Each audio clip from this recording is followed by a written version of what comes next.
You are listening to The Holy City Grind here in Charleston. In EPS 3, we take a grind at the gaming world and AI bots. All right, buckle up, buttercups, because we're plunging into the bizarre world where silicon brains are duking it out in our favorite digital playgrounds. We've got your cheat codes to understanding AI bots in multiplayer games, both the kind that make you want to rage quit and the kind that will also might make you rage quit, just for different reasons. Yeah, it's really interesting. There are kind of two main types we're dealing with here. On one side, you've got let's say, the shady ones. Player-created bots doing things they shouldn't be. Cheating, basically. Right, the rule breakers. Exactly. And then on the other side, you have the game developers themselves putting AI bots into their games for, various reasons. Sometimes helpful, sometimes maybe not so much. Questionable is putting it mildly. Okay, let's start with the digital dirtbags then. hmm The cheater bots, the ones that automate stuff. What exactly is botting? Right. So in MMORPGs, those big online role-playing games, botting is basically using a separate program to automate tasks. Things a human would normally do, like grinding for experience, collecting resources, stuff that can be pretty repetitive. The tedious stuff. Yeah, the tedious stuff. These bots play the game for the user, often 24/7, and that's almost always against the game's rules, the EULA, the End User License Agreement. Okay, so it's cheating software. Is this a new thing, like Yep. with fancy AI? Oh, no, not at all. This actually goes way, way back, even to the old text-based games, the MUDs. MUDs, wow, okay. That's digging deep. So people were automating even back then? They were trying to be more efficient. You had simple things like auto healers that would automatically use a potion if your health dropped low. Or in Ultima Online, there was this bot called Mirror. It could just copy what another player was doing. Simple stuff, but it was the start. Huh. Mirroring someone. Okay, so it started small, but I bet it didn't stay small. This sounds like it could easily get out of control. It absolutely did. And it actually spawned this economy of cheating. An economy, like real money. Yeah, real money. People started developing bots, selling them, using them. It became a business. The game Tibia is a classic example. The developers, Cipsoft, they've been in this constant battle, like forever. Battling bot users, battling the companies selling the bots. Wait, there are companies selling cheat software. That's wild. So you can just buy a bot license. You absolutely can. Costs real cash. And because there's money involved, it fuels this endless cat and mouse game. Developers build detection tools, ban waves happen. Ban waves, good. And then the bot makers figure out ways around it. They get more sophisticated, trying to make them undetectable. There was even this one company, NGSoft, bragging they'd make a totally undetectable bot right after a big ban wave. So the bans slow them down, but don't stop them. Pretty much. It disrupts things, yeah. Hurts the cheating companies, maybe. But the incentive is still there, so they just keep innovating, unfortunately. It's digital whack-a-mole. Okay, but why? Why bother setting up a program to play a game for you? What's the point? That's the key question, right? For a lot of players, it's about getting stuff faster. Virtual currency, rare items, maybe boosting their rank or level, Mhm. getting ahead without putting in, potentially hundreds of hours of grind. The grind. Oh, The enemy of fun. So it's a shortcut for people who don't have the time or maybe just don't enjoy that part of the game. exactly. Some players genuinely find those repetitive tasks boring, just a chore they have to get through. So automating it seems like a solution. And then there's the social pressure aspect, too. If you feel like everyone else is botting, you might feel like you have to just to keep up. Ugh, yeah. The digital arms race. If you can't beat them, join them, even if them are robots. That sounds not great for the game. It really isn't. I mean, the most obvious impact is just fairness, right? It gives bot users a huge advantage over people actually playing. Yeah, it's like showing up to a foot race on a motorcycle. Kind of misses the point. Totally. And it makes it super frustrating for casual players. They're trying to have fun, compete, and they're up against these hyper-efficient programs. Plus, bots can totally mess up the in-game economy. They flood the market with farmed goods, drive prices down, or unfairly grab all the best loot. Right, it devalues everything. If a bot can get that super rare sword in an hour, what's the point of spending weeks trying to earn it yourself? Exactly that. It kills the sense of achievement. Yeah. Buying medals instead of earning them. And think about this. If bots are clearing content super fast, the game might actually run out of stuff for players to do quicker than the developers planned. Oh, interesting point. Burns through the content. Yeah. And like we said, it puts pressure on others to bot. Widespread botting can even cause hyperinflation in the game's economy, makes the virtual money almost worthless. Digital Weimar Republic. Got it. And this must be a nightmare for the game companies too, right? Financially. Oh, absolutely. If a game gets a reputation for being full of bots and cheaters, players leave. They stop spending money. It can really damage the game's rep and bottom line. Okay, so cheater bots, bad. Very bad. Yeah. How do the developers actually catch these things if they're getting smarter? Well, it's that arms race again. Older methods looked for obvious stuff like memory injection, messing with the game's code directly, or running suspicious software alongside the game. But the good bots hide that stuff. The sophisticated ones, yeah. So now the focus is shifting more towards using AI to catch AI. Fight fire with fire. Or code with code. How does that work? One big way is analyzing player movement, especially the mouse. AI can be trained to spot patterns that just don't look human. Too smooth, too perfect, too jerky in the wrong ways. Ah, so the server's watching how I wiggle my mouse. Creepy, but kind of cool. Sort of, yeah.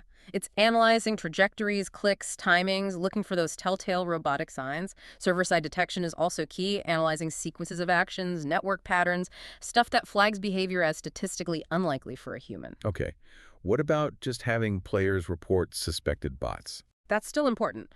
Player reports often trigger investigations. And developers use things like proof-of-human checks, CAPI-TCHAs, or similar things sometimes. But wait, if AI is getting so good at, like, writing essays and making art, couldn't a really smart bot just fake being human, fake the shaky mouse movements? That's the million-dollar question, isn't it? And yes, that's a huge challenge. Advanced AI can mimic human randomness and imperfection much better now. That's why things like World ID are being explored, ways to verify on a deeper level that you're actually dealing with a real person, not just code pretending to be one. Wow. Okay, so it's a constant battle. Deep verification tech versus super smart cheating AI.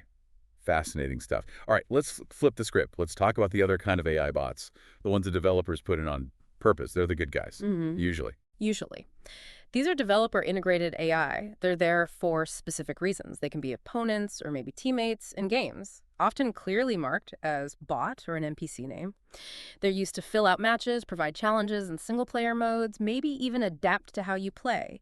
Some are designed to learn, to get better, or change tactics based on player actions. So these are the NPCs that actually seem like they have a brain, or at least a decent script. Pretty much. Under the hood, it's all algorithms, right? Code that tells them how to behave, how to make decisions, and when you adjust the difficulty level, often what you're doing is just giving the AI cheats. Yeah. I knew it.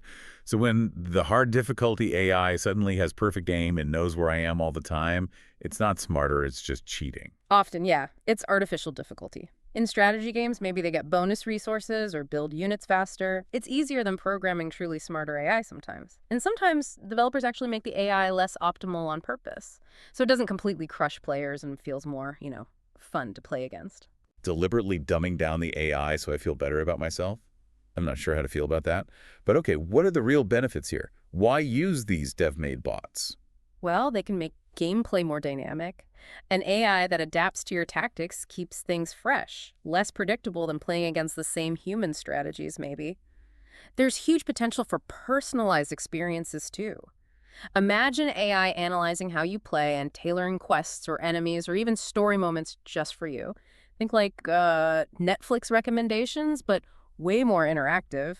Bandersnatch was kind of an early glimpse. Whoa, okay. A game that truly adapts it to me. That could be amazing. Or terrifying if it figures out all my weaknesses. Right, and AI is massive in procedural content generation now, creating huge worlds, endless dungeons, unique items, stuff that would take humans ages to make by hand. Saves development time, lets them build bigger games. Makes sense. And it can make the characters feel more real, more believable, give the world more life. Plus, a really practical benefit. AI bots keep games playable long after the human player count drops off. You can still find a match, still have a challenge. That's a really good point. Keeps older multiplayer games alive. Okay, sounds mostly positive, but this is the grind. There's got to be a catch. What's the dark side of developer AI?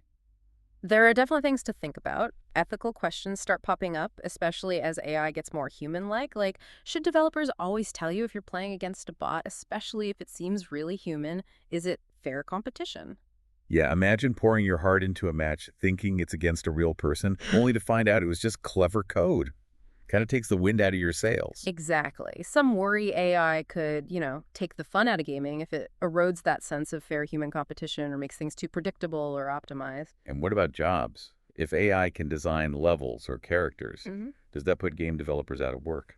That's a big discussion happening right now. AI can be a tool, but yeah, there are concerns about it potentially automating creative or technical roles down the line. Hmm. And data. Hmm. These AIs are analyzing how we play. Mm. What happens to that data? Are we being profiled? That's another ethical minefield. Data collection, transparency about what the AI is doing, potential biases in the AI. If it starts flagging players unfairly based on flawed patterns it learned, these are serious concerns. Biased AI judges. Yikes. And who owns the stuff AI helps create? If an AI designs a cool level, who gets the credit or the rights?